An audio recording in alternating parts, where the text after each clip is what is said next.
Sir ये तो मर चुकी है। रेडी, एम्बुलेंस को फोन करो। ये सब कैसे हुआ? मैंने देखा था सर। क्या हुआ था? सर हमारे आंखों के सामने एक ट्रक आया और इस औरत को कुचलकर चला गया सर। श्रेया, कुछ मिला? नहीं सर, कुछ भी नहीं मिला। जब ये हादसा हुआ तब आप कहाँ थे? सर हम लोग उस चाय की दुकान पर चाय पीने आए थे, तभी मैंने देखा सर कि ये औरत वहां से भागती हुई आ रही थी सर।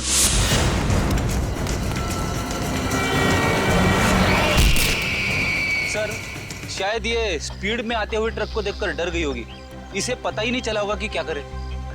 पर उस ट्रक ड्राइवर को तो पता होना चाहिए था कि उसे क्या करना है। वो ब्रेक लगा सकता था, ट्रक को दूसरी ओर मोड़ सकता था, या फिर एक्सीडेंट के बाद पुलिस स्टेशन में जाके अपने आप को सरेंडर कर सकता था। एक औरत को ठोकर मार के भागना, ये कहाँ की इंसानियत है? सर वो इंसान नहीं, हैवान था सर। वो ट्रक को फुल स्पीड में लेकर आया सर और इस औरत को कुचलकर चला गया। तुमने उस ट्रक का नंबर नोट किया? नंबर देखा था? हाँ सर।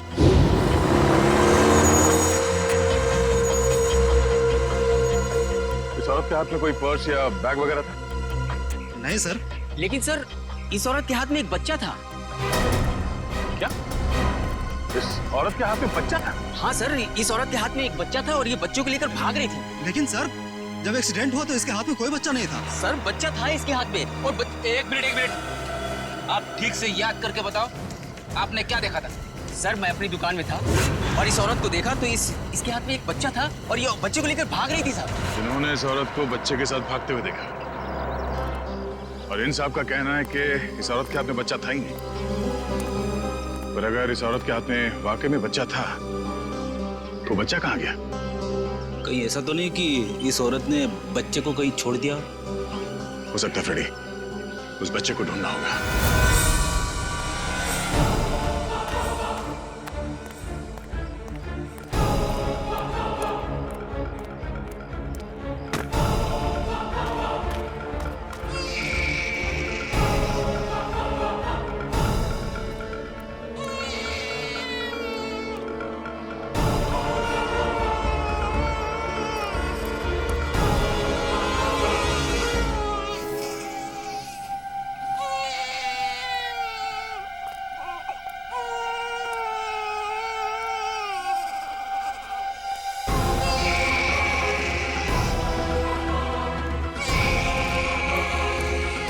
आप रेडी? सर बच्चा टोकरी में है सर। अरे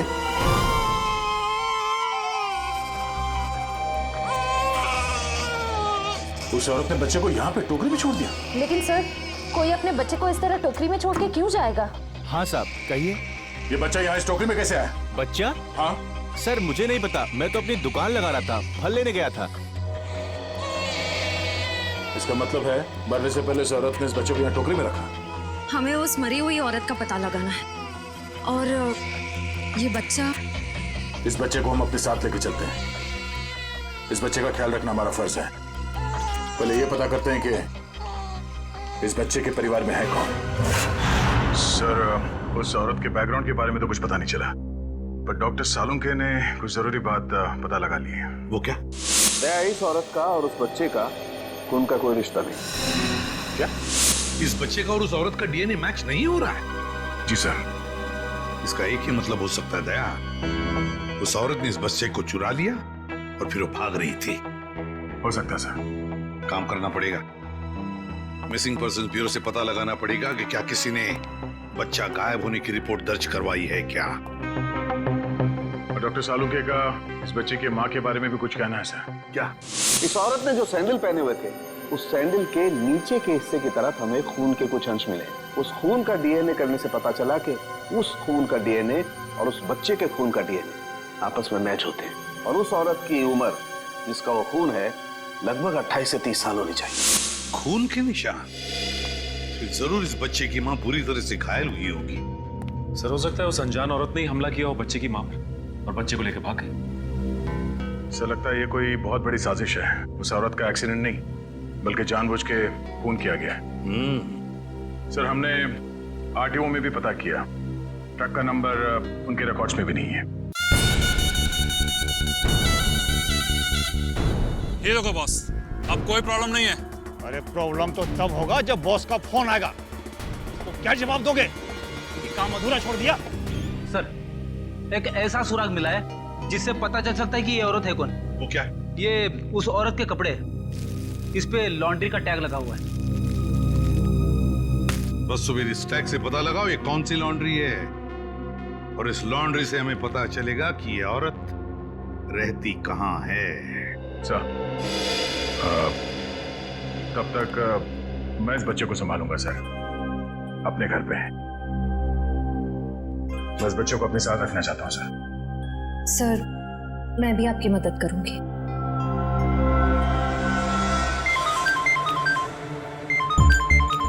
उसी का फोन है। सलाम बॉस। मुझे वो बच्चा किसी भी हालत में जिंदा चाहिए, किसी भी हालत में। समझ गए तुम? जी बॉस।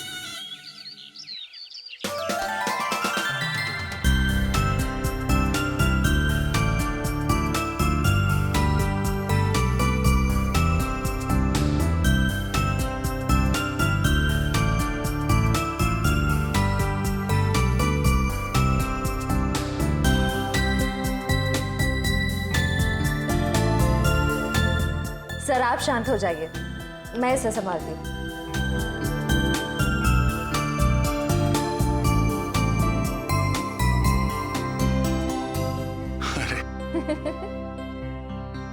इतनी बात मेरी समझ में नहीं आई। ये बड़े से बड़े मुजरिम को मैं आराम से निपट सकता हूँ, पर छोटे बच्चे को संभालना जरा मुश्किल काम है ना। सर, एक बात कहूं, आप कुछ भी कर सकते हैं। आपके लिए कोई काम मुश्किल नहीं है।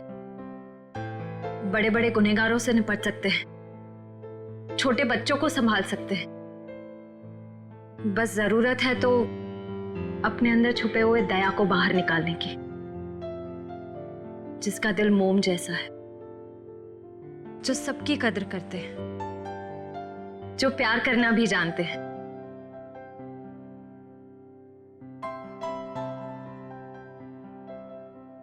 I mean, जो सबकी इज्जत करना भी जानते हैं। अब चिंता करने की कोई जरूरत नहीं है सर, मैं आ गया हूं। अरे फिर तुम, क्या बात है? सर, हाँ? जब मुझे एहसास हुआ कि आप अकेले बच्चे को संभाल नहीं पाओगे तो मैं आ गया। लाओ, बच्चा दो। इट्स ओके सर, मैं बच्चे को नहीं संभाल पाओगी, मुझे दे दो। लेकिन फ्रेडी, बच्चे को नींद नहीं आएगी, उसे सुलाने का तरीका मेरे पास है। बच्चा दे दो।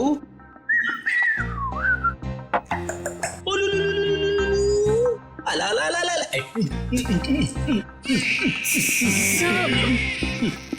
फ्रेडी क्या कर रहे हो? सर, जिद छोड़ो और बच्चे को वापस दे दो श्रेया को। सर प्लीज, मैं संभाल लूंगी। कोई प्रॉब्लम नहीं है सर, बच्चे को चुप कराने का फॉर्मूला मेरे पास है। श्रेया, टीवी का रिमोट देना। अब देखना सर, ये कार्टून चैनल देख के बच्चा कैसा खुश होता है। कौन से नंबर पे?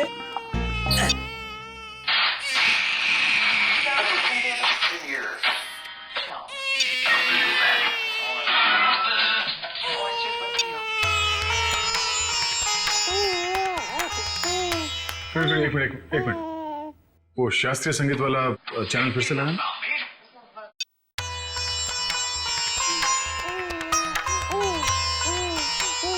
सुरों की काफी समझ है इसे।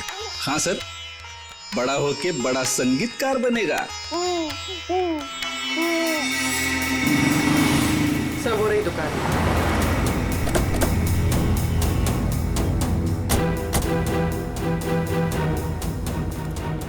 ये लो, कस्टमर के कपड़े हैं, पैक कर दो। हाँ सर, कहिए, कपड़े देने आए हैं या लेने आए हैं? अगर देने आए हैं तो 5 दिन के बाद ही मिलेंगे, और अगर लेने आए हैं तो मैं उम्मीद करता हूँ कि 5 दिन के बाद ही आए होंगे। सर, मैं बहुत ही ईमानदार व्यापारी हूँ और मैंने आज तक अपने किसी भी कस्टमर को कोई भी धोखा नहीं दिया है। हाँ, ये कपड़े आपकी लॉन्ड्री में धुले हैं ना? जी हाँ मैडम, ये हमारी लॉन्ड्री के ही हैं। आप यही जानना चाहते हैं कि ये कपड़े किसके हैं? समझदार लगते हो, बता। हाँ, 1 मिनट, रघु बुक दो। मिल गया सर। ये कपड़े किसी गोपी नाम की औरत के हैं। गोपी, एड्रेस भी लिखा होगा उसमें? नहीं सर, एड्रेस तो नहीं है, लेकिन फ़ोन नंबर है। दो।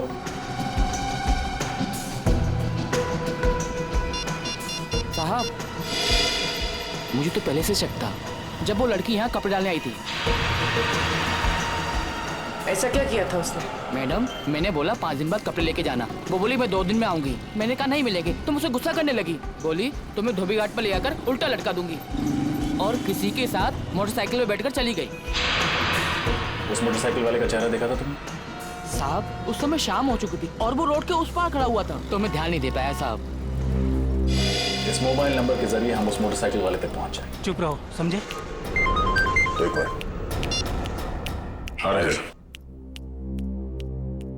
उस औरत का नाम गोपी था। Very good. उसके मोबाइल नंबर से उसका घर का पता निकालो। इस केस में इस औरत की पूरी जानकारी चाहिए हमें, ठीक है? रजत, मैं तुम्हें बाद में फोन करता हूं।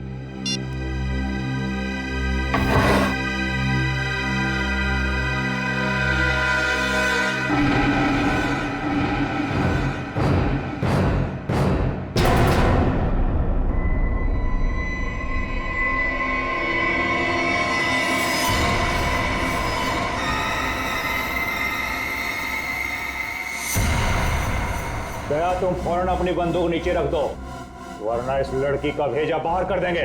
दया, तुमसे हमारी कोई दुश्मनी नहीं है, बस ये बच्चा हमारे हवाले कर दो और अपनी जान बचा लो। अपनी जान की परवाह करने वाले कायरों को हम सीआईडी में भर्ती नहीं किया करते। अगर इस बच्चे को किसी ने छुआ भी ना, तो तुम सबकी अर्थी यहीं से उठेगी। अर्थी तो इस छोकरी की उठेगी दया। बस तुम कंधा देने के लिए तैयार रहो। बंदूक नीचे रखो, नीचे रखो बंदूक। सर, आप मेरी परवाह मत कीजिए, आप गोली चलाइए। चुप! दया, गन नीचे रख, नीचे रख गन दया,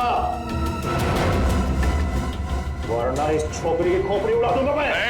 एक मिनट।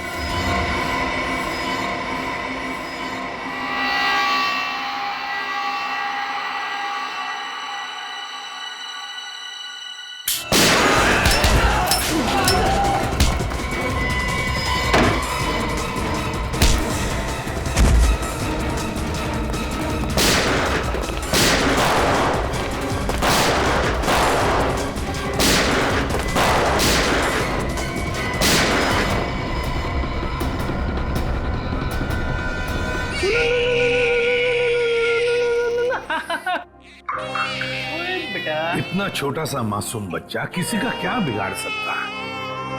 ये तो कोई राक्षस ही है जो ऐसे मासूम बच्चे पर हमला करने को देखता है। सर, उस गुंडे का क्रिमिनल रिकॉर्ड मिल गया। क्या नाम है उसका? उसका नाम शमी है और उस पे कॉन्ट्रैक्ट किलिंग और किडनैपिंग के 3 केसेस चल रहे हैं। कॉन्ट्रैक्ट किलिंग और किडनैपिंग? लेकिन ये सिर्फ कॉन्ट्रैक्ट किलिंग का केस नहीं है, ये कुछ और ही चक्कर है, कोई बड़ी साजिश है ये। सर, मोबाइल कंपनी ने गोपी का जो एड्रेस दिया था वो गलत है सर। गलत है? हाँ सर। मतलब सर, ये सब पहले से प्लान था।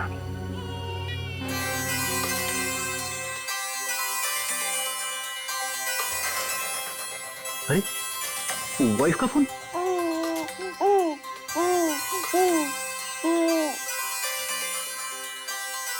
कैसी लगी तू? अच्छी अच्छी अच्छी। सर, कल रात दया सर के घर पे टीवी पर जब शास्त्रीय संगीत आ रहा था, तब बच्चा अचानक से शांत हो गया और मुस्कुराने लगा। अच्छा, वैसे आमतौर पे इस तरह की धुन सुनकर बच्चे उछलने लगते हैं। हाँ, लेकिन अभी भी फ्रेडी सर की रिंगटोन सुनकर बच्चा कैसे खुश हो गया? सर, हो सकता है कि जब से इस बच्चे का जन्म हुआ हो तब से ये शास्त्रीय संगीत सुनता आ रहा। हो सकता है इसके माता पिता में से कोई संगीतकार या गायक हो। कविनगर जाके पता लगाना पड़ेगा कि वहां पर कोई शास्त्रीय संगीत विद्यालय है क्या। ता थई तत थई ता थई तत थई ता थई तत थई तत थई ता थई तत थई ता थई तत। एक मिनट,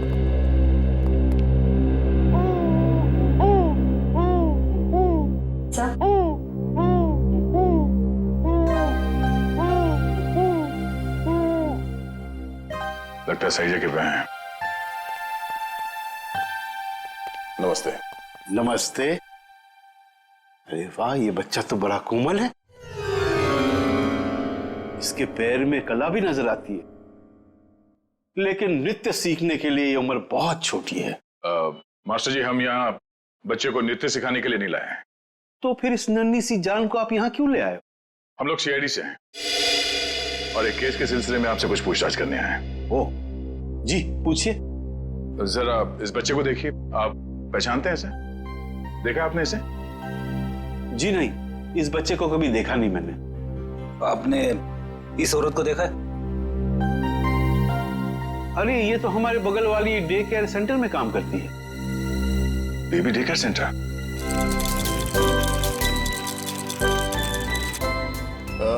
एक्सक्यूज मी, आप इस औरत को पहचानती हैं? ये तो गोपी है, हमारे यहाँ आया का काम करती है। लेकिन हुआ क्या है इसे? कल एक ट्रक एक्सीडेंट में उसकी मौत हो गई है। आप इस बच्चे के बारे में क्या बता सकती हैं? इसका नाम बॉबी है और इसकी माँ का नाम जूही है। ये एलएसटी सोसाइटी में रहती है। LST society?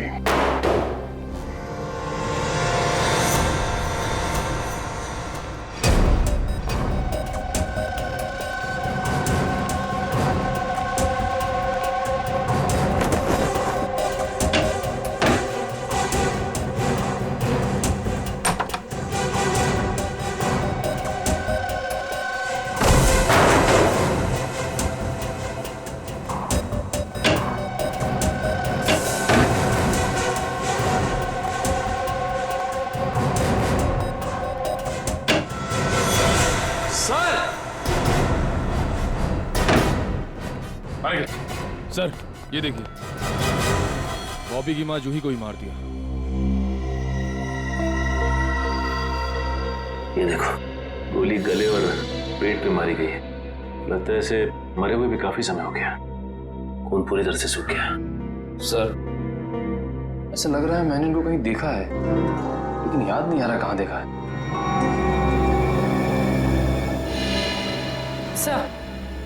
सर वो देखिए।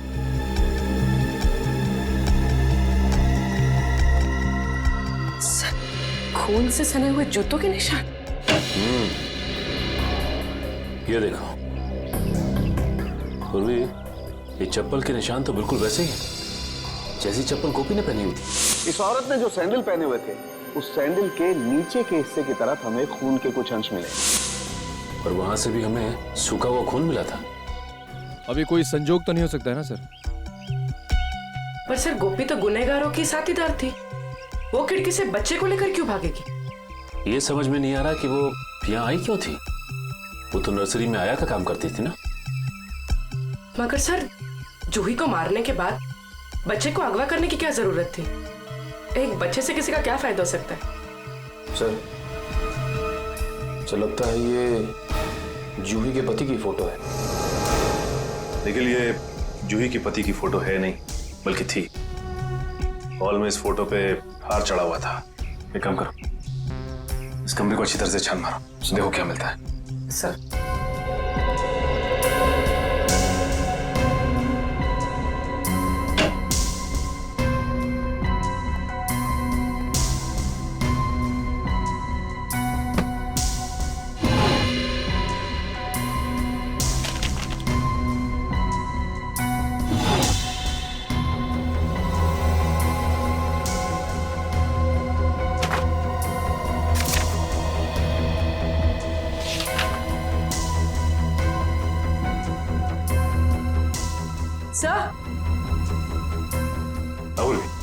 सही देखिए।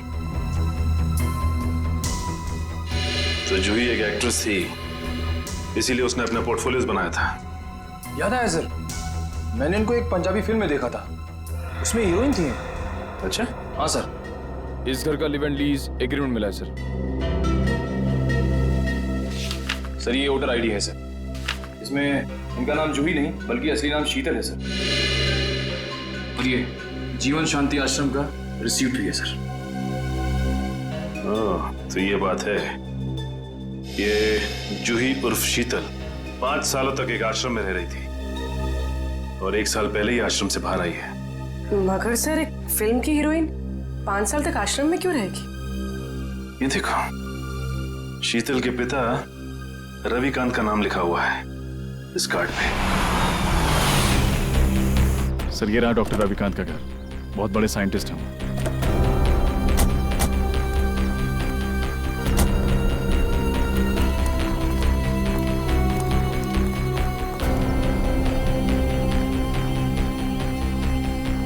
सर, ये घर तो लगता है काफी टाइम से बंद पड़ा है। हाँ रजत, ये देखो कितने दिनों के अखबार पड़े हैं यहाँ पर, ये सारे खत पड़े हैं। काम करो, इन दोनों घर के अंदर जाके अच्छी तरह से तलाशी देखता हूँ ये चिट्ठियां क्या है।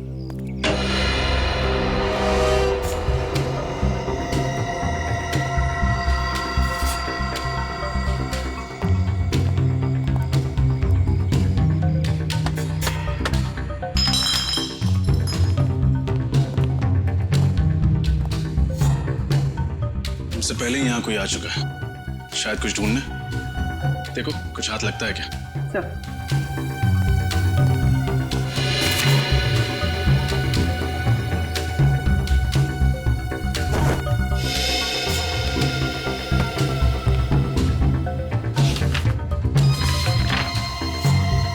Legal notice? अरे सुनिए सुनिए, देखिए मैं सीआईडी से हूँ। एक बात बताइए, आप रविकांत जी को जानते हैं? हाँ सर, 10 सालों से वो मेरे पड़ोसी हैं। अचानक उनकी मौत की खबर सुनकर बहुत दुख हुआ। अचानक मौत हो गई रविकांत जी की? कब, कैसे? गाड़ी की स्पीड इतनी तेज थी कि वो कंट्रोल नहीं कर सके और वो जाके नदी में गिर गए। Oh my God.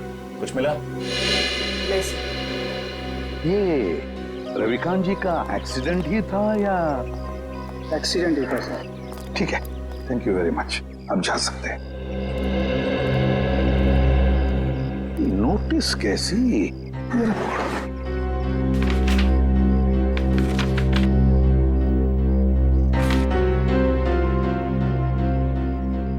My God, तो रविकांत जी के घर की नीलामी की नोटिस है। सर, इतनी जल्दी ही नोटिस? पिछले महीने तो रविकांत जी की मौत हुई थी। तो पूर्वी पिछले महीने रविकांत जी की मौत होगी, उसके बाद में उनकी बेटी शीतल की मौत। ये कोई कोइंसिडेंस नहीं हो सकता, कोई इत्तेफाक नहीं है, ये कुछ और ही चक्कर है। कुछ ना कुछ तो गड़बड़ जरूर है। और फिर अब शीतल के बच्चे की भी जान को खतरा है। इस रविकांत जी के एडवोकेट से मिलना पड़ेगा, वकील से मिलना पड़ेगा, पता लगाना पड़ेगा इस घर के नीलामी का राज क्या है। ओ, रविकांत जी की प्रॉपर्टी की नीलामी की नोटिस? ये तो मैंने बनवाई है, लेकिन आपको कहां से मिली? उनके घर से। एक और बात, उनकी बेटी शीतल का किसी ने खून कर दिया। शीतल का खून? लेकिन ये किसने किया? उन्हीं का पता लगाने ही तो हम आपके पास आए हैं। मैं कुछ समझा नहीं। रविकांत जी और शीतल के बाद इस मकान पर हक किसका बनता है? शीतल जी के बेटे बॉबी का। सिर्फ मकान पर ही नहीं, कसारा में जो 50 एकड़ जमीन है वो भी बॉबी के नाम हो जाएगी। अच्छा, और ये नीलामी का आइडिया किसका था? रविकांत जी के छोटे भाई राकेश का। राकेश?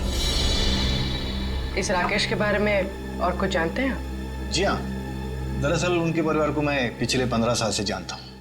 उनके सारे लीगल मैटर्स मैं ही देखता हूँ। रविकांत और राकेश के पिताजी की जब मृत्यु हुई तो उनके प्रॉपर्टी का सबसे बड़ा हिस्सा रविकांत को मिला और सिर्फ 15% राकेश को। ऐसा क्यों किया उनके पिता? क्योंकि राकेश के तौर तरीके और आलसीपन की वजह से उनके पिताजी काफी नाराज थे और उनको राकेश पर भरोसा नहीं था। तो इस बात से तो राकेश जी को बहुत गुस्सा आया होगा। जी हाँ, बहुत। इतना ही नहीं, उसने अपने भाई के साथ सारे रिश्ते नाते तोड़ दिए थे। फिर अचानक दिवाली के दिन आकर गले मिले और सारे गिले शिकवे दूर हो गए। हो सकता है ये राकेश की चाल हो, रविकांत जी का भरोसा जीतकर उनकी पीठ पर वार करने की। सर, ये भी तो हो सकता है कि बॉबी को राकेश जी ने अगवा करवाया हो। ये तो राकेश से मिलकर ही पता चलेगा।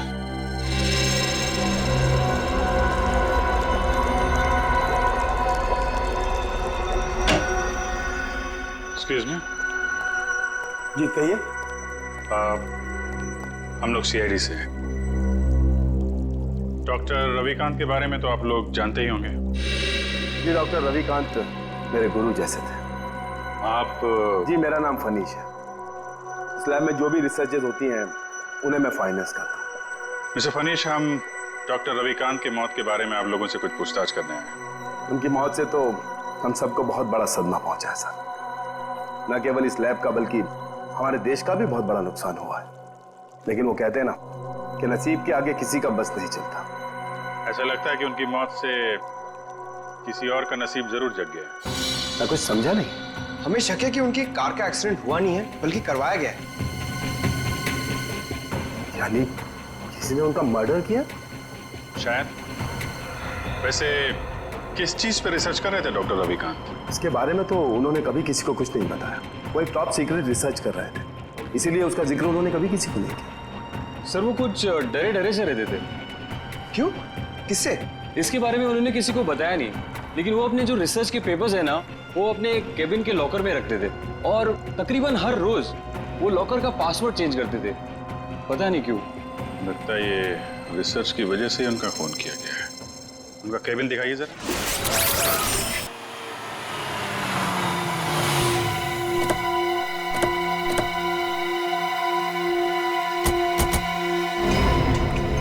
सरकारी तो यहीं खड़ी है, राकेश घर में ही होगा। हाँ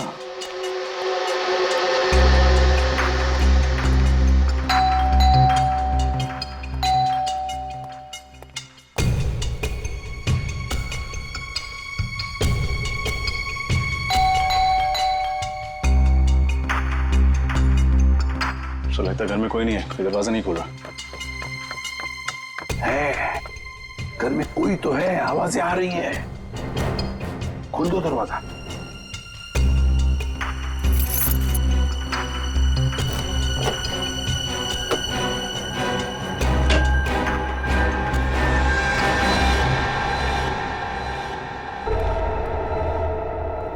संभल के।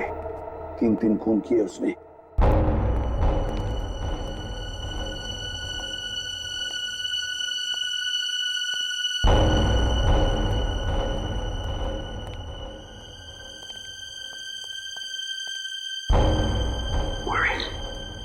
इस तरफ जा।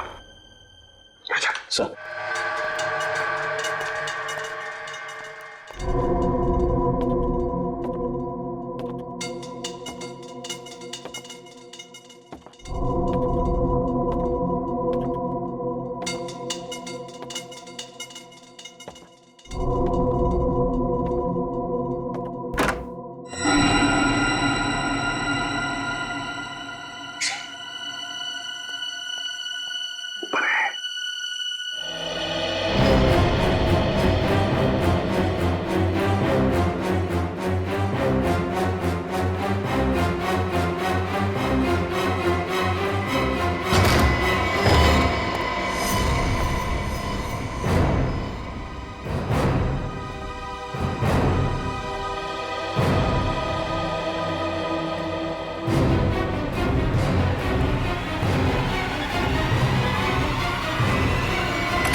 लेकिन मैंने किया क्या है? क्या है? हैं? क्या है? अभी पता चल जाएगा क्या है। इसके घर की अच्छी तरह से तलाशी लो। सर आप पूरे घर की तलाशी ले लीजिए, पर प्लीज मुझे ये तो बताइए कि मेरा गुनाह क्या है? रविकांत और शीतल को क्यों मरवाया तुमने? शीतल का कत्ल हो गया सर? कब और कैसे? कब और कैसे? बड़े भोले बनने की कोशिश कर रहे हो राकेश जी। हैं? सर प्लीज मेरा यकीन मानिए, इसके बारे में मैं कुछ नहीं जानता। झूठ बोल रहे हो तुम। रविकांत और शीतल को पहले मरवाया और फिर शीतल के बच्चे को अगवा किया। इस औरत को पैसे दिए थे ना तुमने ये सब करने के लिए? क्यों? नहीं सर, मैंने ऐसा कुछ नहीं किया। इस औरत को मैं पहली बार देख रहा हूँ सर। मैं रवि भैया और शीतल का खून क्यों करवाऊंगा? इसलिए इस जायदाद के लिए, जायदाद के पेपर थे, है ना? क्यों?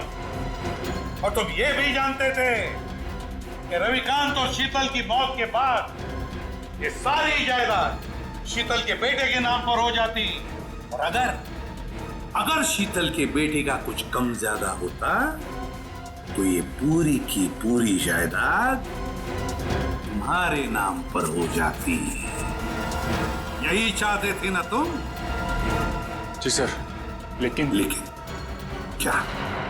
लेकिन क्या? लेकिन सर, मैंने किसी का खून नहीं किया, और ना ही सर मैंने बॉबी को किडनैप करवाया।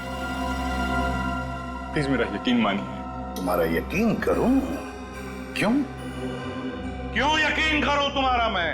हैं? कोई सबूत है तुम्हारे पास? हाँ सर, एक मिनट।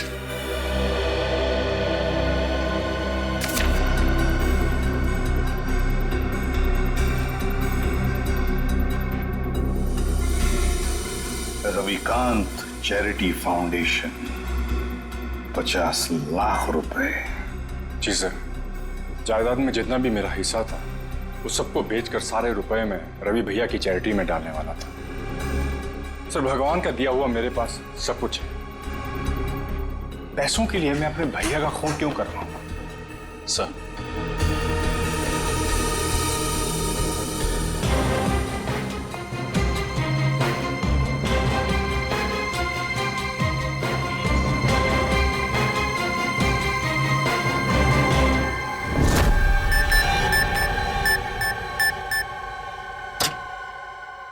ये क्या? लॉकर तो खाली है। खाली है? अभिजीत, ये देखो अभिजीत, ये रिसर्च पेपर्स हैं, जला दिए गए हैं। वही पेपर है ना? हाँ सर, ये तो वही रिसर्च पेपर्स है जिन पर डॉक्टर रविकांत रिसर्च कर रहे थे, पर उन्होंने ये जलाए क्यों? शायद उन्हें डर होगा कि ये रिसर्च के पेपर किसी गलत हाथों में ना पड़ जाए। पंकज, मिला कोई? नहीं सर, सारी फाइल्स डिलीटेड है। एक फाइल है, इसको मैं खोलने की कोशिश कर रहा हूँ सर, एक सेकंड। सर, खुल गई। क्या है इसमें? पता नहीं, साइंस के आई थिंक कोई फॉर्मूलाज है, मेरे तो कुछ समझ में नहीं आ रहा है। मैं देखता हूँ।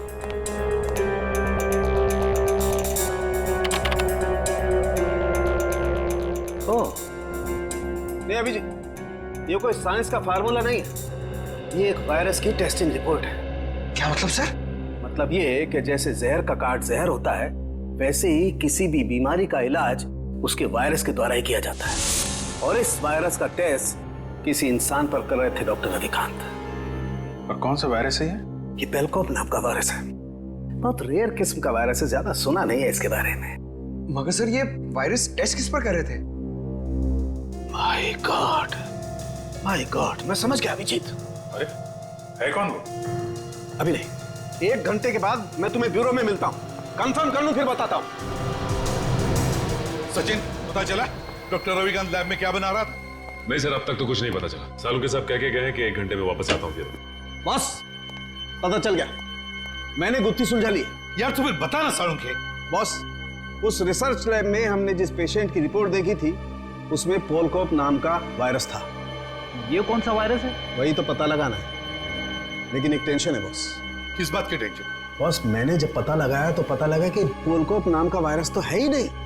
अरे तो फिर सालू के साहब, उस मरीज के शरीर में ये वायरस आया कहाँ से? वही तो बॉस, मैंने जब उस बच्चे का ब्लड टेस्ट किया दोबारा से तो पता ये चला कि उसे हिस्लेक्सिया नाम की बीमारी है, सांस लेने की बीमारी, जिसका कहीं कोई इलाज नहीं। लेकिन जब मैंने बच्चे का ब्लड टेस्ट किया तो पता ये चला कि हिस्लेक्सिया का असर उसके शरीर में, उसके खून में धीरे धीरे कम हो रहा है। वो कैसे? वही तो प्रॉब्लम है बॉस। जब मैंने बच्चे का ब्लड टेस्ट दोबारा से किया तो पता लगा कि उसके शरीर में अलग अलग किस्म के वायरस हैं, जिसकी वजह से हिस्लेक्सिया का असर उसके खून में धीरे धीरे कम हो रहा है। और इन्हीं वायरस में से पोलकॉप वायरस भी है। मतलब वो टेस्ट रिपोर्ट बच्चे की थी? हाँ बिल्कुल। मतलब ये जो कुछ भी हुआ है इस पोलकॉप वायरस की वजह से ही हुआ है।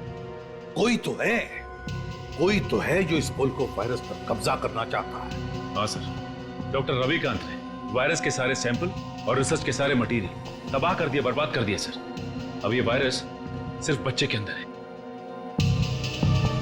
मतलब सचिन, बच्चे की जान को खतरा है।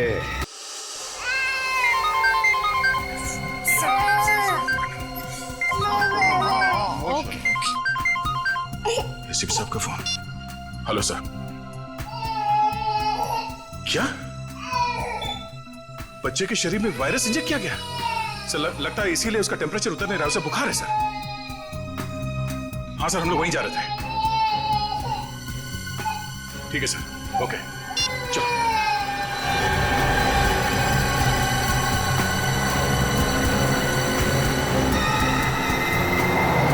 चलो।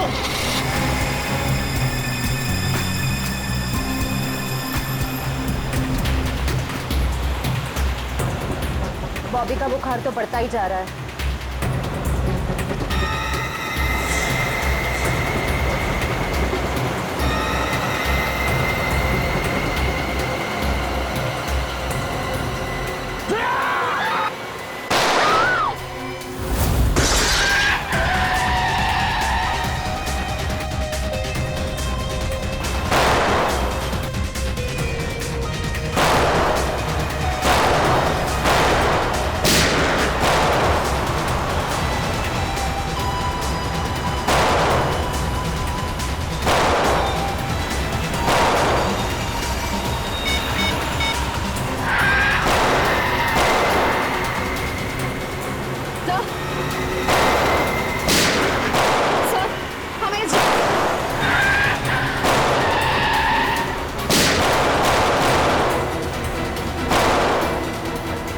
तुम ठीक हो?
गोली खत्म हुई शिया।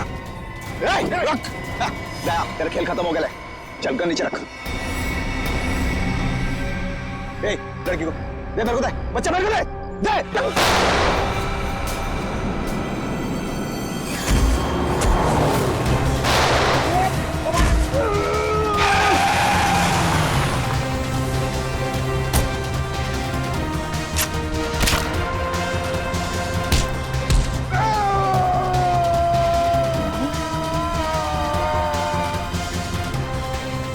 शेर का शिकार करने निकले थे गीदड़ लोग। बोल, किसके कहने पे किया ये सब? शर्म आनी चाहिए तुम्हें। एक मासूम बच्चे के साथ तुमने ऐसी घिनौनी हरकत की। मैं मजबूर था ऑफिसर। मैंने डॉक्टर रविकांत की रिसर्च पर लाखों रुपए खर्च किए, यह सोचकर कि रिसर्च कामयाब होगी तो मैं करोड़ों रुपया कमाऊंगा, मेरी कंपनी के शेयर्स फिर से टॉप पर आ जाएंगे। लेकिन डॉक्टर रविकांत अपने इन्वेंशंस तुम्हें नहीं बल्कि सरकार को देना चाहते थे, ताकि हमारे देश के आम लोगों को फायदा हो। पर ये बात तुम्हें बर्दाश्त नहीं हुई। कैसे बर्दाश्त होती सर? लाखों रुपए का जुआ मैंने खेला, सारा रिस्क मैंने अकेले ने उठाया, और डॉक्टर रविकांत वो फार्मूला गवर्नमेंट को देना चाहते थे, जो मुझे उसके लिए फूटी कौड़ी नहीं देते थे। और ये बात उन्हें समझाने की मैंने बहुत कोशिश की, पर उन्होंने मेरी एक नहीं सुनी सर।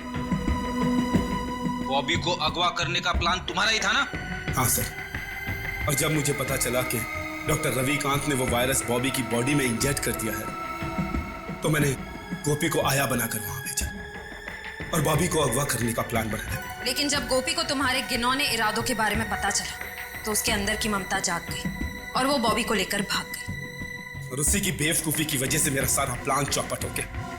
अपनी मौत की वो खुद जिम्मेदार है। तुम जैसे हैवानियत के पुतले इंसानियत के बारे में कभी समझ नहीं पाओगे। तुम्हें तो ऐसी सजा होनी चाहिए जिसे देखकर हैवानों की रूह कांप उठे।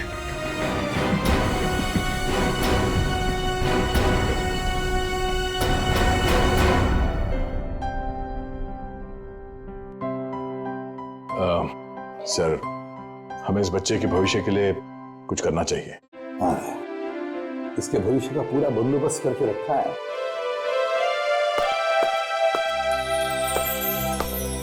सर जी, सर जी, आज के बाद बॉबी को मैं संभालूंगा। अपने भाई के बेटे की तरह नहीं, बल्कि अपने बेटे की तरह से बड़ा कर। ये तो बहुत खुशी की बात है, लेकिन जिंदगी में कभी इस बच्चे को किसी मदद की जरूरत पड़े तो हमें जरूर याद करना। बहुत खुशी होगी हमें। Thank you.